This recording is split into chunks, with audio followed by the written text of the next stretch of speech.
Do you give your child a free hand to serve food for himself, to serve the milk powder, whatever sugar or milk powder for himself, to serve the sweets or some kind of junk for himself, or do you serve for him? Do you define how much he should be eating? Yes, a very very hot challenge that's going on between parents and children, because with the healthy food you serve, and then the child says no, and with the junk food, the snacks or chatpat or sweets or whatever it is, you stop and the child asks for more. So how can you ever give a free hand to the child, and how can the child learn to serve whatever it is? Say junk food should be eaten only so much, and then healthy food should be eaten so much, right? Whatever it is, whatever definitions that you have in mind. If you are also going through this question, this challenge, then stay tuned for this until the end of this video, and you will get lots of takeaways from this video.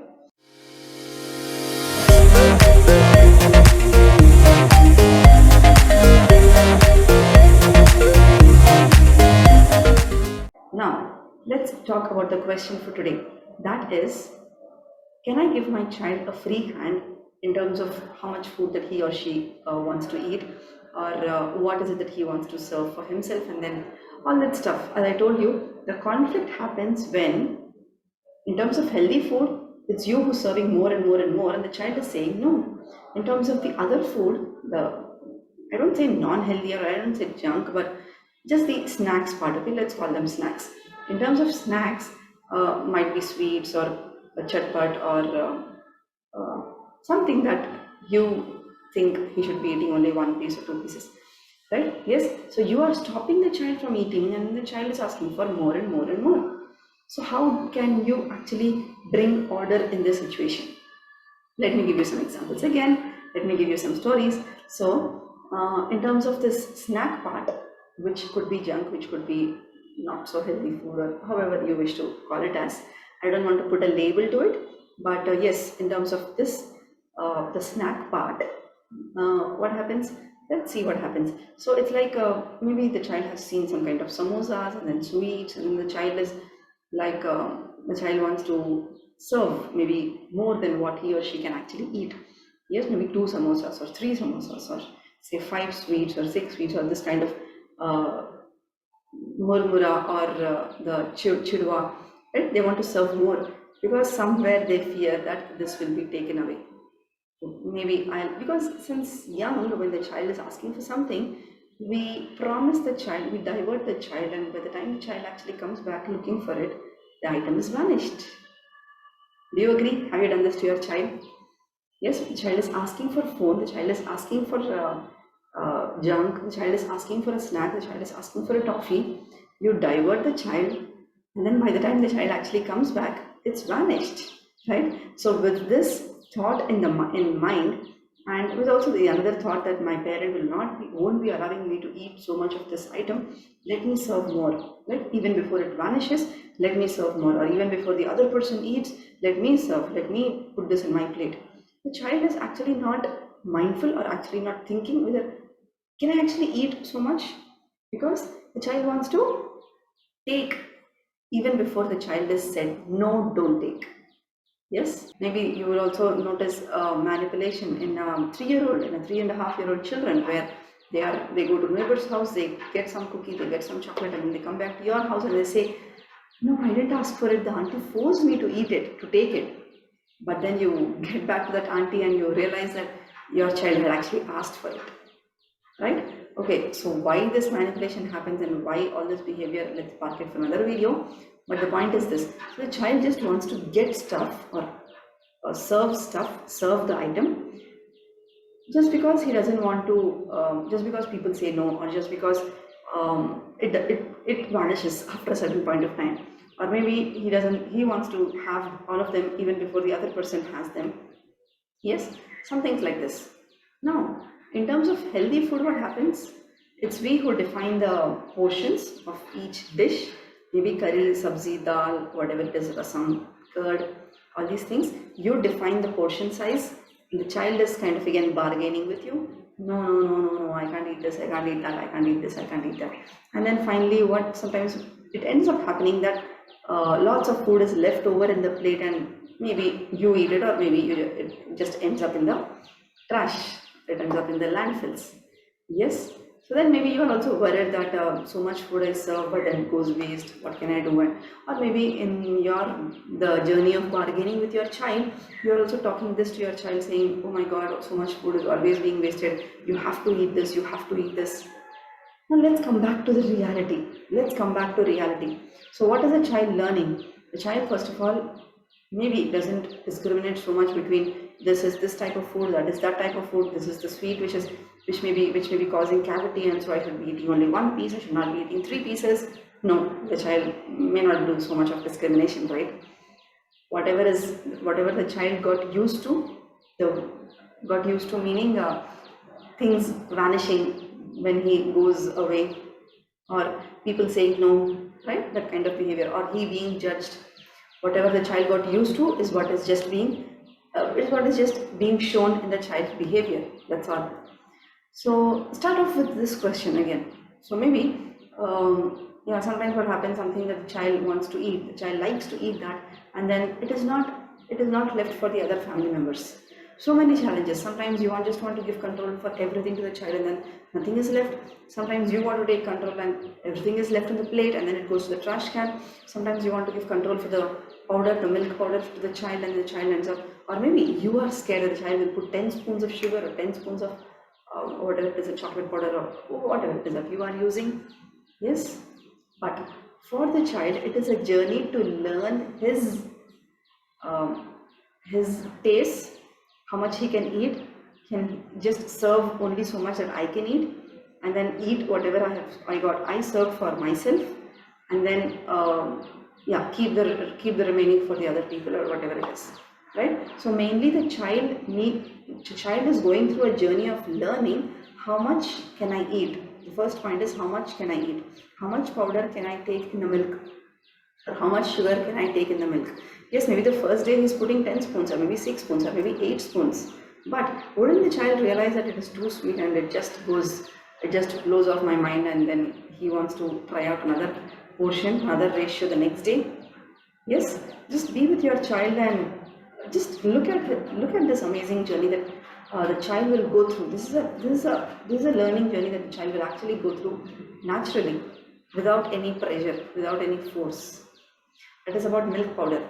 And then yes, about food, that maybe you define the portion sizes, and then you realize that everything is just being wasted and going to the trash can. Ask your child to serve for himself.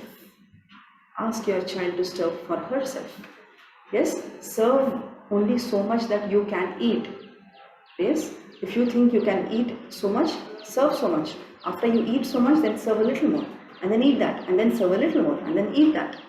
Yes, these are basic principles through which the child will first be able to assess his capacity. Again, scientifically and spiritually speaking, one needs to eat only so much, only until the tummy is 70 to 75% full. Even you, even me, and even that child out there. Yes, we shouldn't be eating until the tummy is 100% full. And if you see the child, even starting from infancy, they do that.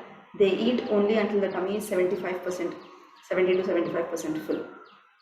Yes, it's only when the adult is kind of pushing, bribing, blaming, shaming, threatening, and doing all of that stuff that the child is fully stuffed until the neck. Yes, but that need not happen. Go back to the basics and just see how is the digestion process going on, how much should we be eating, again scientifically as well as spiritually. All these are basics, all these are principles. So yes, coming back, so that now let the child serve the portions for himself. Maybe you already might be making at least 2 varieties or 3 varieties, right? Dal, sabji or rasam. 2 is taken for granted, and maybe curd or buttermilk or whatever it is that you have in your household according to your taste, right? So let the child choose. Again, even during the preparation, you can actually invite the child in terms of peeling the vegetables, picking the vegetable, cutting the vegetable. If it's a soft vegetable, potato, carrot, paneer, child can easily cut with your guidance. Again, with you being present at that situation. You cannot just leave the child there and go here and there, obviously. So with basic safety taken care of. So the point is this: involve the child, not just not just pulling the child at the meal table, at the dining table, but involve the child in the entire journey that goes in the preparation of your food, of that dish, right? Picking the vegetable from the refrigerator or wherever it is stored, peeling it, cutting it, yes, taking his help. And then the next one is, and then when serving, what is it that you want to eat first, and then serve only so much that you can eat, and then serve more, and then serve more. So what is he doing? He or she is assessing himself. Is my tummy full or can I eat more? So the child is assessing the taste. The child is assessing how much is it that he can actually eat. Can he eat so much? And then they will serve a little more, and then they will ask for it. Right? When they are asking for it, again their connection with that food is even more established. They are knowing what is it that they want to eat, what is it that they've got to ask him, all of that stuff. And if you are having questions that this does not work with an infant, let me tell you, I've implemented the same principles even with my infant. Now, I'm not saying you that it worked for my child and hence it will work for your child. No. What you do is very unique to your child, but the principle remains the same. The point is, what I'm trying to tell you is, you need not use manipulation, diversion, bribing, threatening, blaming, labeling, and force feed a child. Yes, you can bring awareness in the child and what vegetable it is that he or she is eating, and then just let him be his own in terms of whether he likes the taste or he does not like the taste. Even you might not have liked some specific vegetables when you were a child, and maybe now you are eating them. I've heard this very similar stories from many parents out there. Just look into these patterns. Again, you need not be in that fear that, oh my god, in this age, if I don't get her used to eating this vegetable, then it will become so hard for my child to even eat vegetables when the child is a 20-year-old or 30-year-old, or when the child has a family or something like that. Yes? So the point is, the child needs to be open, the child needs to open up to taking in new tastes. In order for that to happen, there shouldn't be any force. Only with freedom can she be open to taking new tastes. When there is force, they become more closed, right? They don't want to just come out of it. They want to stay in that intact cocoon. And the next point, now with this principle that, okay, what is it that you want to eat?